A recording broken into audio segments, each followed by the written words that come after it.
What is up, guys? Raul here. And Kat. Back at it again with another video. Talking about Game of Thrones, Season 8, Ep 1. We're going to dive deep into this. This is a nice discussion. Yeah, we're going to get way deep into it. So deep. So, if you didn't know, spoilers. A lot of spoilers. You've been forewarned. You've been forewarned, 5 warned. 6 warned. 7 warned. I'm not going to keep this going. You're damn right you're not. All right.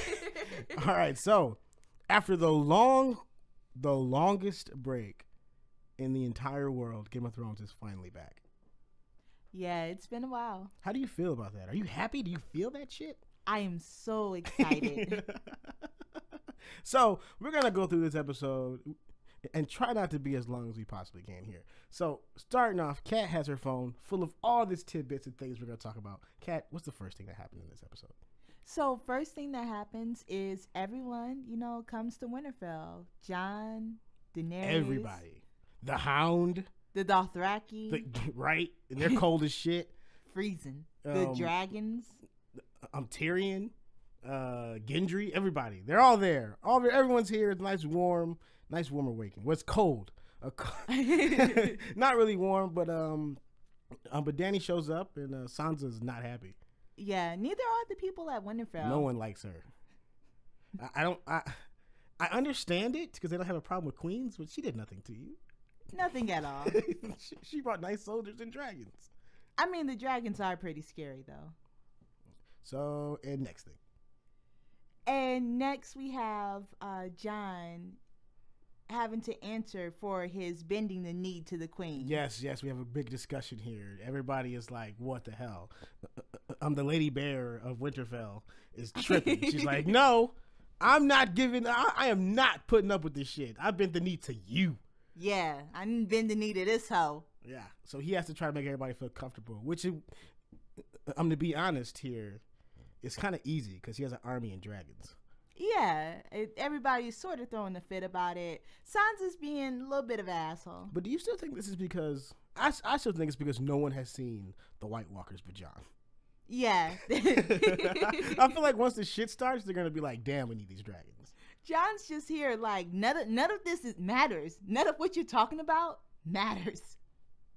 And then we have, we have an Arya and Jon moment, which I've been waiting for. Oh my God. There are so many feel-good moments in this episode. Yeah. There are so many feel-good moments. There are so many moments of this guy talking to this person and this person. Finally getting back with this person. But this is one of the biggest meetings of the episode, in my opinion. Because it's like, God damn, finally. Like, go ahead, sorry. Yeah, I think it's been one I've been like waiting on for a long time. Ever since the first season. Yeah. It's like two characters that started off nice to each other, and then they separated, and like all the bad things in the world possibly happened to these two people, and like the only other person that's nice to that person has been this person. So it's like, oh my God, you're alive. Yeah, and also Arya like takes the time to remind Jon that he does have to trust his family. That Right. Sansa wants to do what's right for the family. And Jon is a little stunned that Arya is on Sansa's side. Right. Which, really, bro, we're not kids anymore. You should really let that shit go. Yeah, and we also get Jon seeing Braun again. Bran, yes. Yeah. Oh yeah. Braun is a totally different person. Yeah. Braun is later on in the episode. He's trying to have sex. Bran not trying to have sex. Bran's using his 3 eyes and he's like, "What's up?" He already knows what's up. He already knows what's up. He hasn't told Jon yet. He's waiting. He's not telling Jon that goddamn thing. He's like, "No, I'll just sit here." Do you think in order to be a Three-Eyed Raven, you have to be like seriously depressed? Or just legless? Both. What's the... And then we go down to King's Landing and we see... no one. Everyone is indoors hiding. Why? What's the population of King's Landing now? Like, I don't know. I wouldn't want to live there. No one... It seems like no one does, though. Like, the throne room was dead-ass empty. Nobody welcomed these ships of people. Yeah, things have really went downhill since that one king died. So what's happening on King's Landing, Kat? So we see the Captain Greyjoy. He brings the armada of the Golden Company. Yes, from Essos. Yeah, and he brings them to his queen. He also has somebody else stowed away. He also has his own person he's bringing too. His sister. Is it his sister or his niece? His niece. Ah, yeah. Yes, thank you. Yes, she's still captive. She's still held there. She's not dead yet. And she's asking, why is she not dead yet? And it's because the sea is boring as hell and no one talks. What am I supposed to do with no one to talk to? What am I love, first out of the gate here, I can't think of the guy's name. What is his name? I don't know his first name. Is it? I want to say Jorah, but that's not him. No. I'm getting the names confused. It's Game of Thrones. There's a lot of characters. But Theon's uncle is fucking amazing. He is the best person in this show. He is one of my favorite characters. Okay, not the best person in this show, but he is. That could be an overstatement, but he is one of my favorite characters in this show, especially out of like all the later seasons of them introducing characters. Yeah, this guy is dope. I want to see even more stuff. I think he should be Gambit because he's awesome. He is awesome. What's your thoughts? I think he's a pretty good actor. I definitely think this character is very overboard in everything he does. Yes, he only has one motivation, and that is to have sex with the queen. Yeah. He tells her this after he has sex with the queen. He rubs her stomach and says, "I'm going to put a baby in that." And, oh yeah, spoilers, he has sex with the queen. Yeah, he had sex with the queen. Because he kind of earned it. I guess. He earned it. He earned it. At least a handy J from the queen. I guess he earned. He earned getting spit on by the queen if he was into that kind of stuff. Yeah. What is dead will never die. So, okay. Next we have, I believe next is the scene with Braun. Yeah. And let's not call them Huas. So this is the funniest one of the. I think Braun has always the funniest sex scenes in Game of Thrones. Yeah. Like there's always things happening to him that are just amazing. And in this one, he's in King's Landing. He's one of the only other people there. He's got Littlefinger's whores. I don't know who's running Littlefinger's whores now, but he's got 3 whores, and he's trying to do his thing, and they just keep talking about dragons.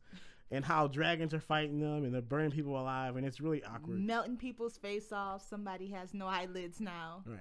And then the Maester of King's Landing shows up, who is no longer the Maester. He's now Hand of the Queen.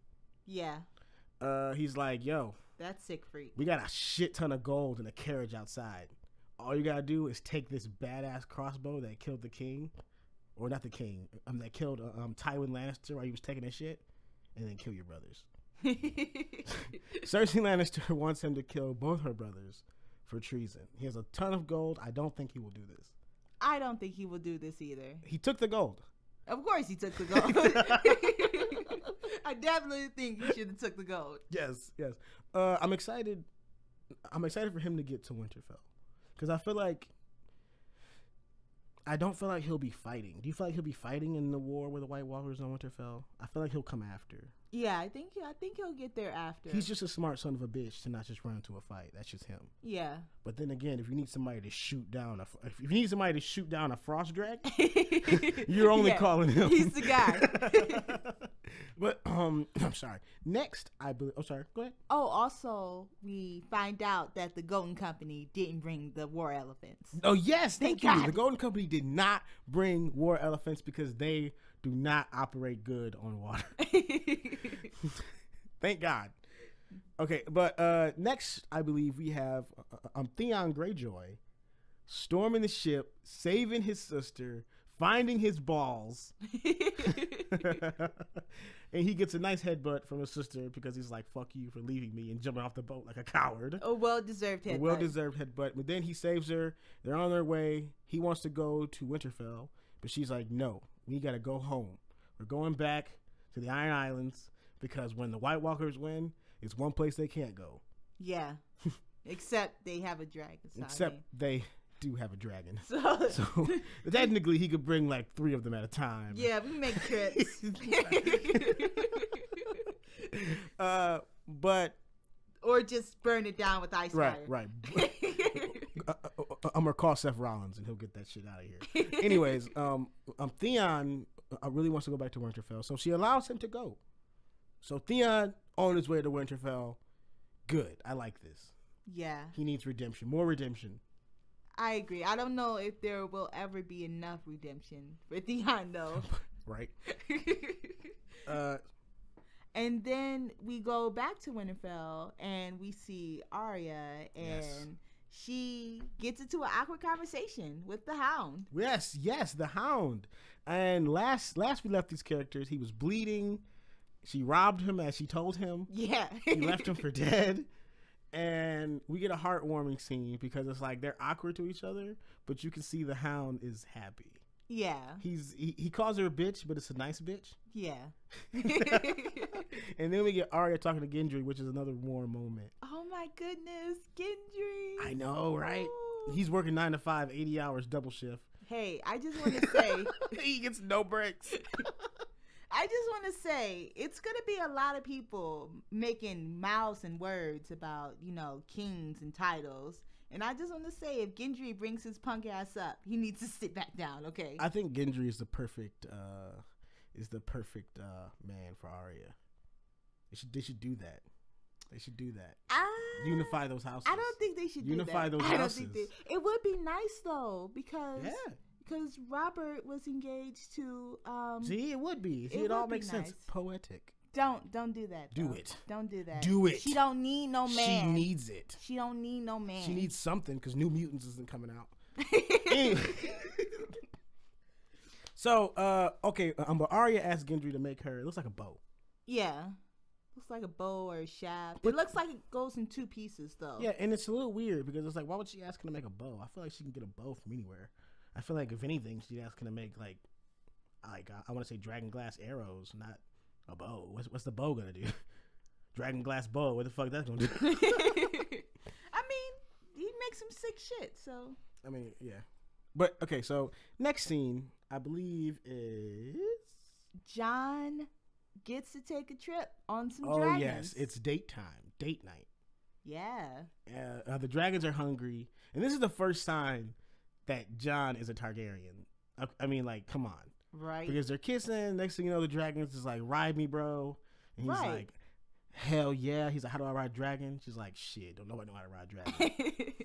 The dragon's like, "Pet me, dude. Pet me, please. Don't it feel good?" Shit, man, I need something. I'm bored here. It's cold. It's cold as shit. We done lost one of us. I done ate 2 homeless boys. 2 more homeless boys.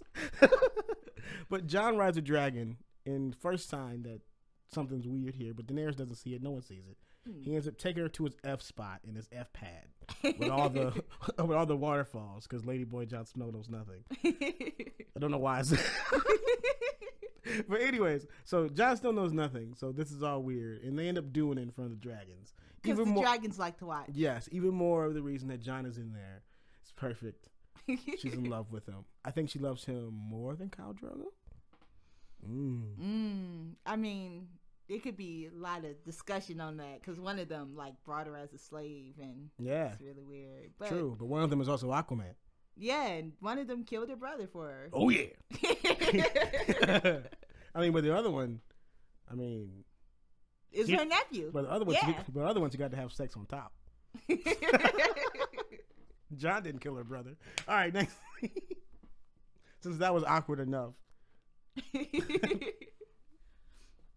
And so then we go, and one of the people in the Winterfell court, I have no idea of all these other houses' names, but it's one of the little kids, and they're like, "Where are your men at?" And the kid has to go back and get his men. Oh yes, the kid has to go get his men. Jon sent him with all those. Sansa sent him with all the horses to bring his people back, and we get to his castle with. Oh, I forgot the free man's name. Brienne's husband, number 1. It's not her husband, but I forgot his name too. These guys are top shelf, top guys. They are. They still aren't dead. No flips, just fists. These guys, they are not dead. They're awesome. I'm talking about, you know what I'm talking about. Eye patch guy with the fire sword. I'm talking about Jon's friend Night Watch, who's technically leading that shit. Yeah. I'm talking about the wildling guy who's super dope, who does those insurance commercials or Travelocity. I can't think of him. One of the two. But they get there and they find out that that little boy and all his people totally dead. The Night King was already there. He raised some hell, took some names, took some ass, and he, and he is ready to go. Ready to go. He might be there tomorrow. Like shit is happening. Yeah. The only way they're gonna beat out those guys is because they're on horses and And the Night King walking. are just walking, but he's on a dragon. Yeah, but everybody else is slow. Yeah, what's the point They're of showing dead. up first? Hey guys, I'm here. Everyone else is on their way. They're about a day out, but I'm coming to fuck some shit up. But then after we see that, we get back to Winterfell once again, and we get to Daenerys wants to thank the man who saved Jorah Mormont's life. Yes. Samwell Tarly. And it's nice at first because it's like, I never met a queen before, and it's like, these characters are very connected in multiple ways. Yeah. And it's super, super nice.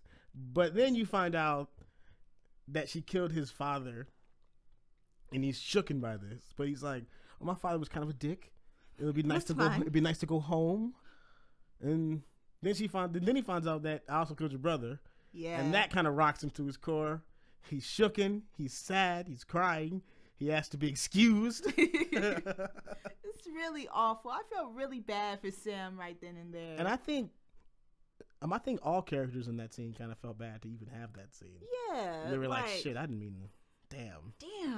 Jorah Mormont was back there like, what the fuck, bro? This nigga saved my life and you killed his family? Right. What the hell? But then Sam, he's distraught and he goes outside to my man's three-eyed raven. 3 eyes, and one of them watches you when you pee. 3 eyes, and he's sitting there and he's like, yo, I saw that. That was pretty sad. But you gotta tell John. And he's like, why don't you tell John? You're his brother. And he's like, I'm not his brother. I'm depressed. And he's like, well, what are you doing out here in the cold, man? You ain't got no legs. He was like, I'm just waiting on a friend. We don't know who his friend is, but but later on we find out, and it's super, super good. Yeah, definitely. His friend's also handicapped, so I think everything works. It's been a long time since they've seen each other. Yes, but then Sam goes down into the crypt where Jon is, and he's talking to all the Stark ghosts, apparently. And Sam's like, yo, we got to talk, man. Your woman killed my fucking family. And he's like, yeah, I mean, that happens. He's like, but you wouldn't do that. He's like, yeah. What does that matter? He's like, because you're the king of everything, man. All of it. And he tells him the truth. He goes down the line, and he tells him everything. Jon is shooketh, and he's like, so you tell me that the most honorable man in the world lied to me my entire life. My whole life. And he's like, then he tells him, like, if he'd have said something, then you would have been dead. Ned Stark always did the right thing. Yeah. So I think, and then because the way Bran said it, Sam is more of a brother to Jon than Bran ever was because of all the history. I mean, the Night Watch, they both prayed to that tree. I mean, a lot of shit happened. Yeah. So Jon takes this and he believes it. He's honest. We don't see what Jon's reaction is. He's just freaking out. He's standing there shook if like, damn, I love her. I just did my aunt. That's weird. Yeah. It's awkward. So we don't find out what happens. But then we cut to last scene. Right? This is the end? Yeah. I'm assuming it's the end. Yes, it's the end. So if you don't get back to Jon, I just had to make sure. We find out who Bran is waiting for this entire time. Jaime Lannister shows up at Winterfell. Yeah. And the first person that he sees is the kid he pushed out the window. Yes. Yes. And you can see Jaime looks awful. Like, he just looks so sad and awful about it. His hair is not even blonde anymore. It's like brown now. No, he's done. But then we get scenes to the next episode. That actually is the end. Yeah. So, Kat, before we go on to the next episode, what do you think? What do you get this out of 10? Ooh, out of 10? Is this going to be just infinitely 10 for these episodes? I guess. Are we going to be biased? Yes. We're biased. Infinitely 10. 10. 10. Where's Ty Dillinger Where at? the fuck is Ty? See, but I feel like we could afford to get Ty Dillinger here, though, because he doesn't have a job. Yeah. Ty Dillinger, if you're out there, we need a 10 guy. We need a 10 guy. At least for 7 weeks. We need... Just on Sundays. Just on Sundays, around 10:30, you could just show up and just go, 10. And you know what? We'll give you at least $10. Yes, $10. $10. You contract? Yeah, I know you don't like contracts. You and WWE got some shaky business, but we can do this. That's a tangent. So this episode was amazing. Amazing. Oh, I almost forgot. The Tyrion and the Onion guy, they want to get these two people married. They want to have a marriage. Yes. Yeah. Which seems awesome. Yeah. I mean, Tyrion's already looking back at his ex-wife, Sansa, and he's like, yeah, weddings, huh? Who doesn't love a good Game of Thrones wedding? Right. True. Oh, God. But then we also see that Sansa doesn't believe that Cersei's coming at all. Yeah. She's like, she's not. She's not. Yeah, okay. Anyways, so this episode was amazing. Yeah, it was really good. A nice warm feeling to get back into the shit, get back into the swing of things. So next episode looks to be really, really good. We're preparing for the shit. But before that, it looks like Jaime Lannister has to deal with everything. Yeah. I'm not the biggest fan, Jaime Lannister in Winterfell. I think he might be more hated than Daenerys. Yeah. I think everybody has had a bad run-in with Jaime Lannister. Yes, because we see up first is Daenerys saying, you killed my dad, you whack-ass bastard. You traitor. So we're going to have to see what goes on there. But we have the war coming. Everything's happening. Yeah. Like this is going to be the battle. It's happening soon. So I don't think the real question here is, and what we're wagering on, and please leave in the comment section, if you think Jon will tell Dany about his parents before the war or after the war in Winterfell. That is my question. I'm going to answer that right now. I'm going to say he's going to wait until after. That is what I'm thinking too, just only because there's just not enough time. Like Jaime's happening and that shit's going to be, I mean, that's a whole thing that's going down. Yeah. And then next thing you know, we got fighting. So do you think he'll say this before or after? Leave it in the comments below. Let us know. This has been Raul. And Kat. And that's been the Game of Thrones Season 8, Episode 1 review and discussion. This has been great. I look forward to the next one next Sunday. We're going to talk about this the entire time. Ty Dillinger, hit us up. You already know what's up. 10. Leave 10s in the comments section below. Please. Like, comment, subscribe, and turn on those notifications. So, yeah.